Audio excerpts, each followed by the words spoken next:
Hello and welcome to this review of Douglas Adams' Dirk Gently's holistic detective agency, here seen in a rather nice and not overly battered pan edition that I picked up at some stage which shall remain nameless and lost in memory.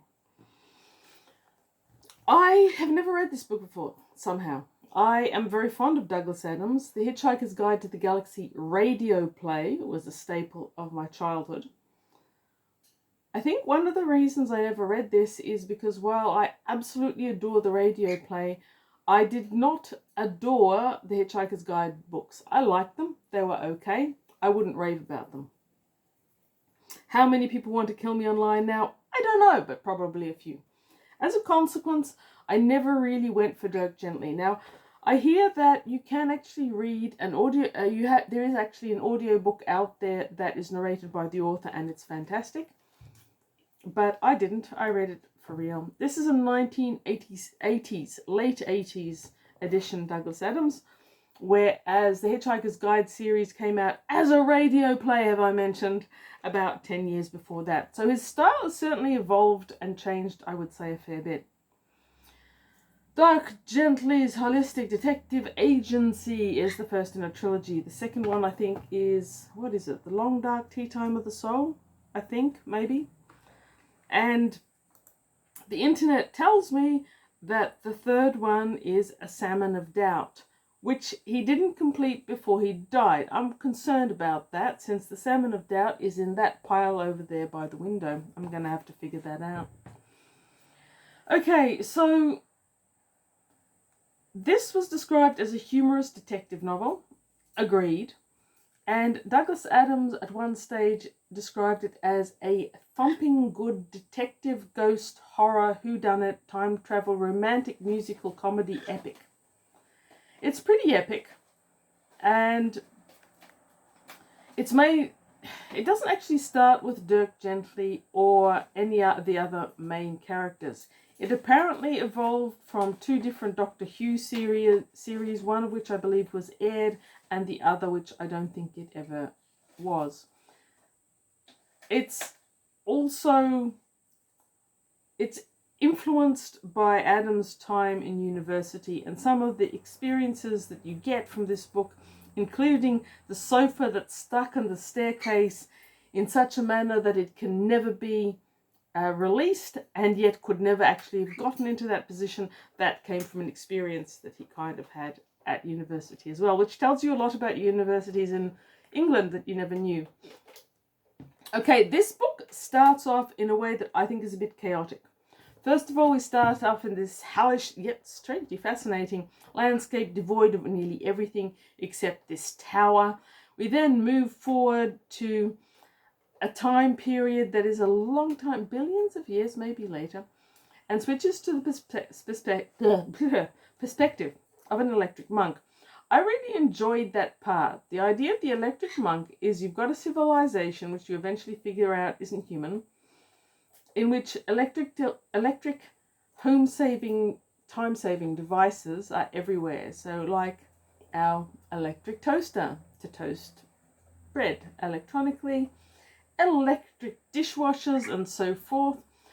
This society created an electric monk, which is the idea that in order to save people the necessity of believing in things, the monk has been created for the purpose of believing all the things that people don't have time to believe. I found that concept really entertaining. This particular monk that we start with, who is sitting on a horse which is not electric, is faulty, and it's been abandoned in the desert. And we get an interesting perspective from both the monk and the horse. Apparently Douglas Adams' mother's favourite character was the horse. I like the horse too. Anyway, the monk interlude ends when he finds a door and walks his horse through it to somewhere else, which is when we end up in our world approximately in the 80s, where we start with Richard Macduff, who is going to an academic dinner at Cambridge University. Yes, University of Cambridge, with his ex-tutor, Reg Chronotis. Now, Richard Macduff is a computer tech of a style that I think even in the late 80s would have been science fiction in and of itself. He works for a person called Gordon Way, who's an entrepreneur and has all these companies, and he writes programs. One of his pet programs is a program to figure out how the sofa got into the stairway to his house. He was going to buy a sofa. The delivery man got it halfway up, lodged it there, and then abandoned it. And this computer program cannot find any way in which it could have got there in the first place or can be extracted in one piece. That's just one of the odd bits of trivia that travels throughout this book. Anyway, Reg Chronotis, his ex-tutor, takes him to this special dinner. And there's a lot of oddity and quirkiness and entertaining things are happening.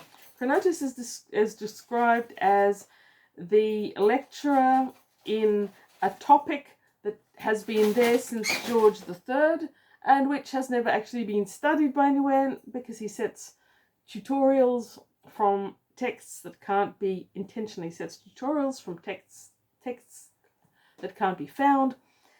It's all very funny in a very English sort of way. Anyway, at this dinner, a whole heap of odd things happening, including a reading of Coleridge's Kubla Khan, which I have read and don't remember terribly well. And in the narration, it makes reference to the poem's second part, which apparently doesn't exist. At this dinner also is a little girl who found a pot in Greece, and it's about 200 years old, and when it gets smashed open, there's one of the salt cellars from the table inside. This forms a clue for later on. But Richard assumes this is just sleight of hand magician work like Reg does a lot. After dinner, they go back to Reg's apartment, where Richard suddenly remembers that he was meant to pick up his girlfriend Susan Way, who is his boss's sister, and bring her to this dinner, but he totally forgot. We've already seen Susan's perspective on this by now. Now, while he's at Reg's place, he hears thumping upstairs, and it turns out to be a horse in the bathroom, which we strongly suspect is the horse that the electric monk was on originally. While all this quirkiness is happening, Gordon Way is driving to his country house, which he calls a cottage, but is actually a mansion. And while he's doing that, he's leaving a long, long message on Susan's answering machine. Gordon Way, we're told, always does this. He rings his people and employees, leaves them enormous long messages, which are basically messages to himself. In the morning, his secretary collects all of these cassettes and transcribes them for him. It has been suggested that Gordon Way could actually just talk it into a transcriber in the first place, but no, he doesn't like talking to himself. He talks a lot, we gather. He stops at a service station, which they call something else, which I've forgotten. And when he gets back into the car, while he's talking to Susan, he hears the rattling of the boot of his car. It's open. He stops on a lane, goes to close it, whereupon someone comes out and shoots him with a double-barreled shotgun. Gordon Way wakes up in some distress from this because he can see his body. He tries to leave a message for Susan through the phone, walks to his cottage. A whole heap of other things now ensue. So Gordon as a ghost is a main character here. The mad electronic monk is a character here. And there is a lot of quirkiness. At this point, I've probably reached the stage at which it's largely impossible and counterproductive for me to actually describe much more of what happens in this book, because a lot happens in this book. While Richard is in Reg's apartments, Reg asks him about some person called, it looks like a Czechoslovakian spelling of a name, and Sajeli something or other, who now goes by Dirk gently. And Richard hasn't seen him for a long time, but when he leaves, he tries to get into Susan's apartment and eventually catches up with Dirk gently again, bringing him to Reg's place just the next day. Now, Dirk gently has got this holistic detective agency in which he thinks everything is interconnected, And the things that he thinks important in life, like the sofa stuck in the stairwell, are not necessarily things that other people think are important in life, as in who killed Gordon Way. So there's a lot of stuff happening, and there is indeed a time machine eventually, or possibly more than one time machine, but there's timey-wimey stuff. And that's Douglas Adams, Dirk Gently's Holistic Detective Agents. See, will I go on to another one? I'm not sure. I didn't love Dirk Gently. He was probably my least favourite character in the whole thing. I'm sorry to those of you out there who love this as they love Lifeblood. I know. It isn't big on laugh out loud moments, but there is a lot of humour. Is it for you? Well, good question, and not an easy one to answer. If you liked the Douglas Adams books, then what are you doing with your life? You should go out and listen to the radio play. But if you did like them, you probably will like this, because there are certainly Douglas Adams consistent elements to both. One of which is a huge number of completely disparate random facts that are all put together, and a lot of background knowledge. In that sense, it's very much an English humour book. And you will probably like this just as much as you did the Hitchhiker's Guide books. If you did not like the Hitchhiker's Guide books, you might still like this one. It's more strong in terms of narrative. The actual narrative process starts out chaotic, firms up in the middle, and by the end, though some people have called the ending rushed, I think the ending works really, really well, consistent, and by the ending, I was having a really good time. I thought it was the best part of it.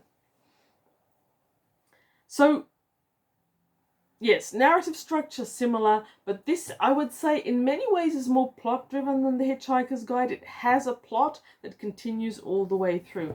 The characters are somewhat less zany.